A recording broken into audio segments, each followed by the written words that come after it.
I love my daddy. I love you too. You guys are my buddies. I love you more than anything in the world. My wife, it's great. She smiles and she loves it so much. She just loves everything. You know, it doesn't matter that much to me. I know what they're gonna say every movie. They're gonna say they don't like it. So we'll be okay. I believe in my stuff. That's important to me and my friends and people I make the movies for. I like them. That's the good news. For decades, Adam Sandler kept one part of his friendship with Jennifer Aniston almost entirely to himself. While fans watched them share the screen, joke on red carpets, and support each other through some of the biggest moments of their lives, there was a much deeper bond behind the cameras that Adam rarely spoke about. Now, he's finally opening up, revealing a side of Jennifer that even longtime fans may not have fully understood. So what is Adam Sandler finally revealing about Jennifer Aniston? Join us as we uncover the remarkable truth behind one of Hollywood's closest friendships. Things. The pickle that started everything. Most great Hollywood friendships come with a Hollywood origin story.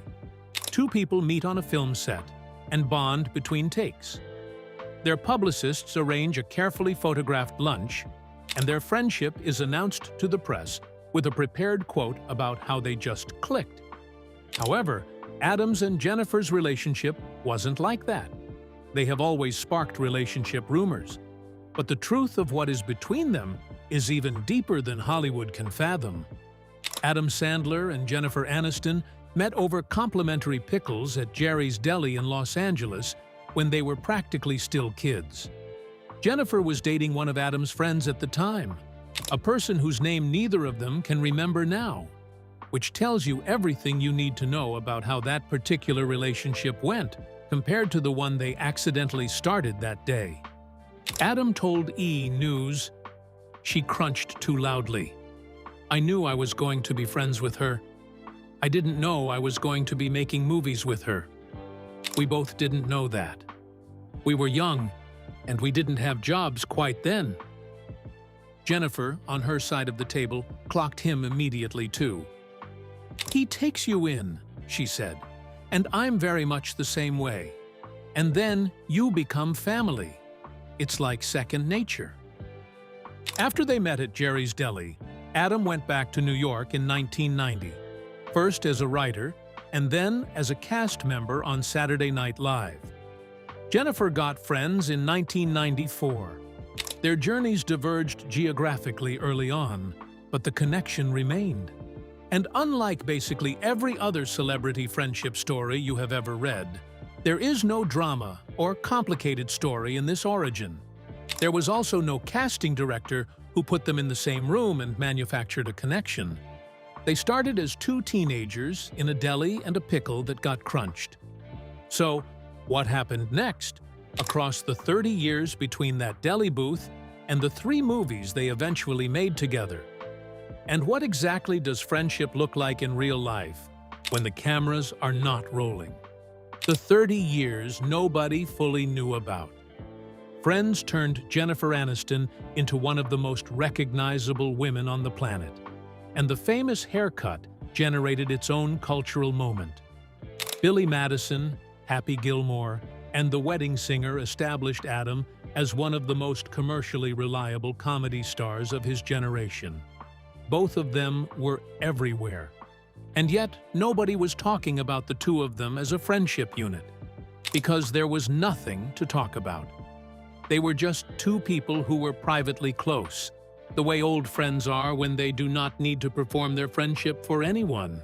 When they finally started talking publicly about their history together while promoting Just Go With It in 2011, their colleagues were stunned by the depth of the connection they had been sitting on for 20-plus years.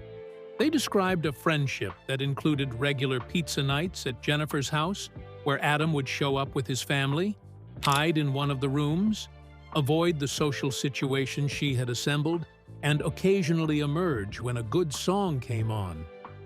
Jennifer was one of the famous guests at Adam's wedding, to Jacqueline Titone in Malibu. Adam has since referred to Jennifer as part of the family, saying that, Jen has a family of friends, and I have a family of friends, and we all hang. The friendship also survived Jennifer's most publicly scrutinized personal period. When her marriage to Brad Pitt ended in 2005, after news broke that he had begun a relationship with Angelina Jolie while filming Mr. and Mrs. Smith, Jennifer leaned on her tight circle of friends. Adam was in that circle. What is interesting about how Adam talks about that period, and how carefully he does so, is that he has never once used Jennifer's personal difficulties as material for a story or a punchline. In an industry where oversharing about friends is practically a content strategy, Adam has been consistently quiet about anything that belongs to her rather than to them both. That is what 25 years of friendship looks like when it is real.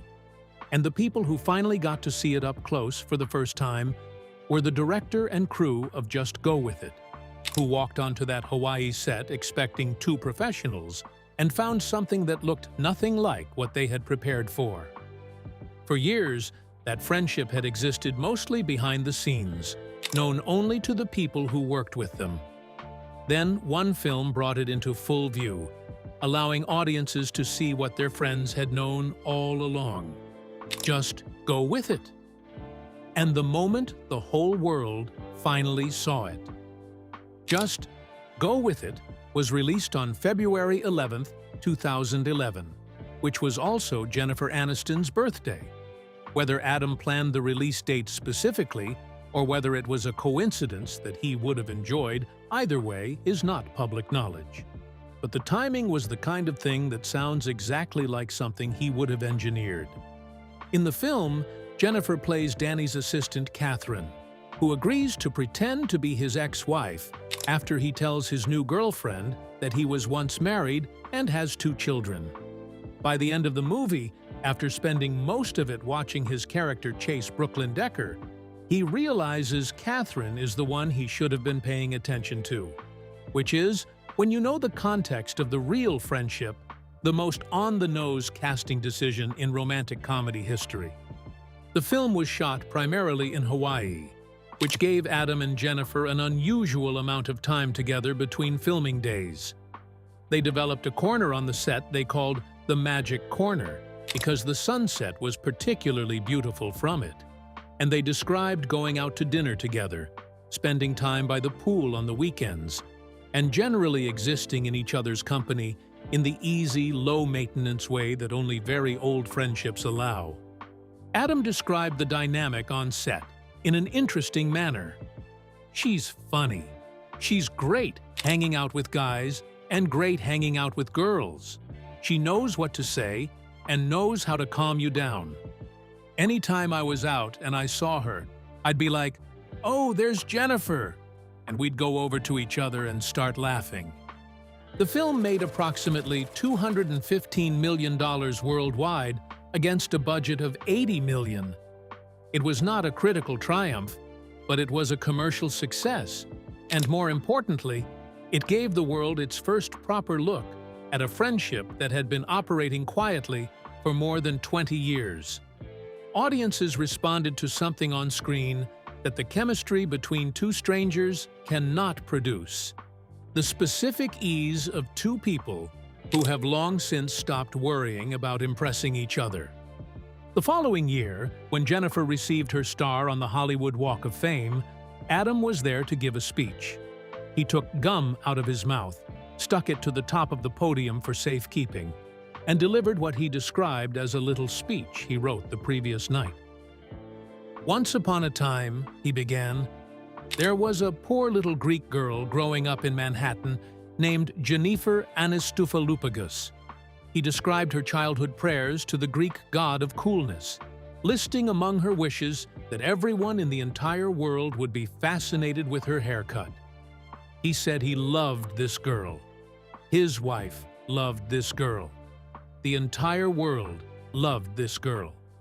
He called her the girl who put the grace in Office Space, put the jolly in Along Came Polly, put the whore in Horrible Bosses, and took her naked boobs out of Wanderlust, before suggesting that the greedy people of the world should let the girl have one thing she keeps to herself.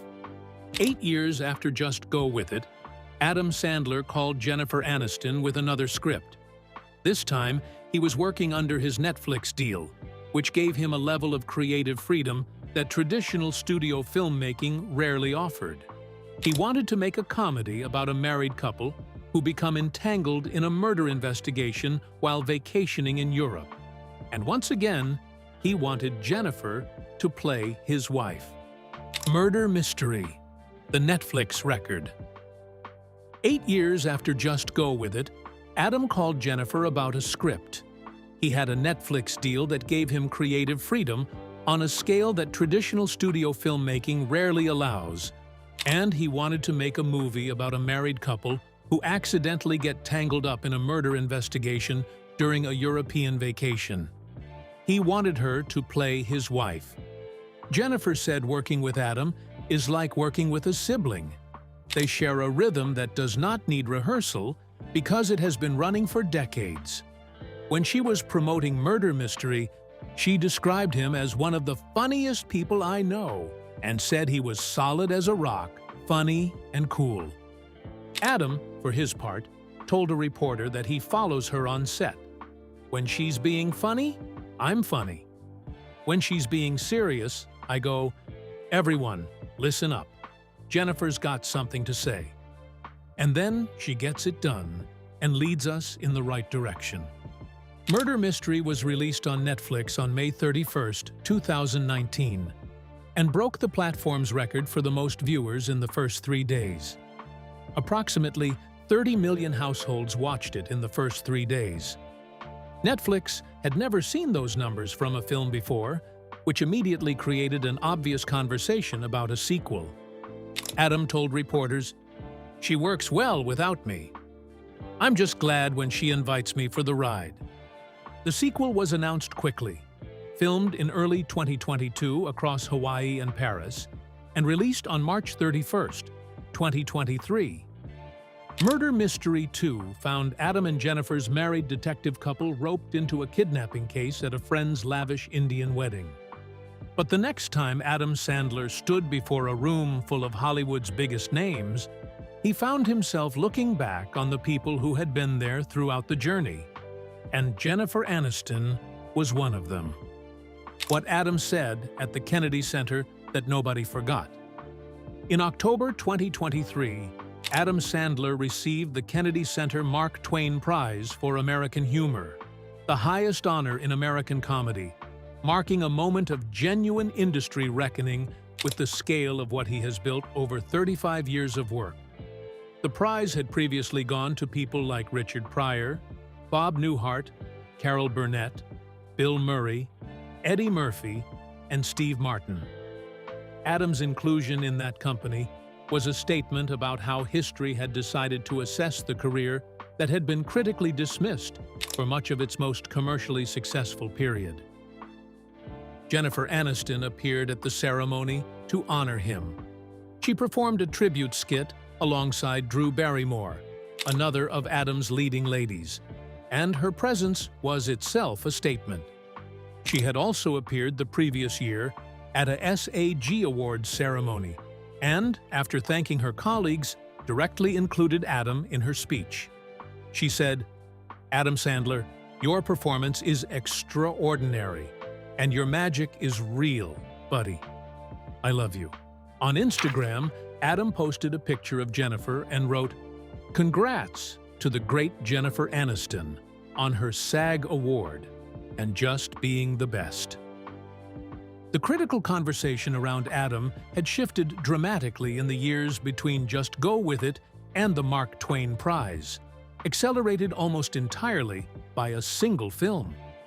Uncut Gems, the 2019 Safdie brothers thriller in which Adam plays Howard Ratner, a New York jeweler and compulsive gambler spiraling toward catastrophe, was the movie that forced the critical establishment to confront what had always been true, that the man they had spent 2 decades dismissing as a lowest common denominator comedian had been a precision performer the whole time. When Jennifer referenced Uncut Gems during the Murder Mystery 2 press tour, asking Adam if he died in the film, Adam responded, "No, but something happened. Don't tell him." The joke worked because everyone in the room already knew exactly what happened at the end of Uncut Gems, and Adam's refusal to spoil it for an imaginary new viewer was the kind of deflection that only functions as comedy when the underlying thing being deflected from is already very dark. The fact that Jennifer, when given a public platform to speak about her friendship with Adam at a formal awards ceremony, used that platform to specifically name his Uncut Gems performance as extraordinary, was nothing. It was a pointed thing to say. It was a defense of a performance that the awards establishment had notably failed to nominate for the Academy Award it deserved, a slight that Jennifer had previously addressed indirectly through public comments about the SAG Awards. Jennifer had previously taken a shot at the SAG Awards for their failure to recognize Adam and Uncut Gems, a public gesture of loyalty that is more meaningful than it might look from the outside. Celebrities rarely call out awards bodies on behalf of their friends. The optics are difficult, and the professional risk is real. Jennifer did it anyway. What she said at the SAG ceremony, in the middle of her own acceptance speech, was that his magic was real. That is an interesting word to use.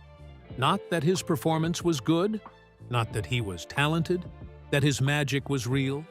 Calling someone's magic really says something about who they are off camera as much as on.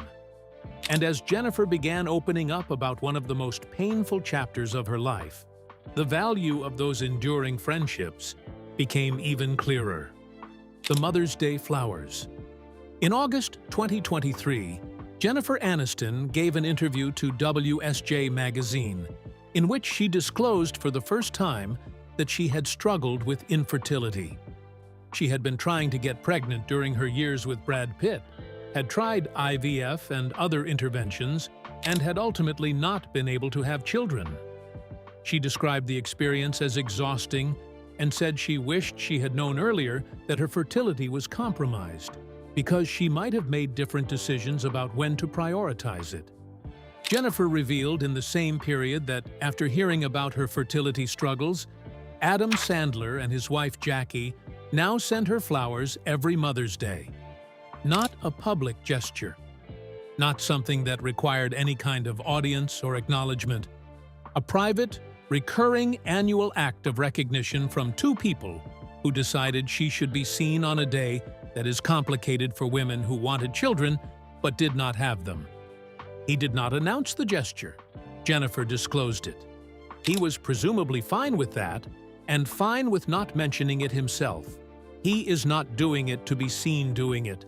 He is doing it because someone he loves has a complicated relationship with a particular day of the year, and he has decided, along with his wife, to make sure she knows she is not invisible on that day.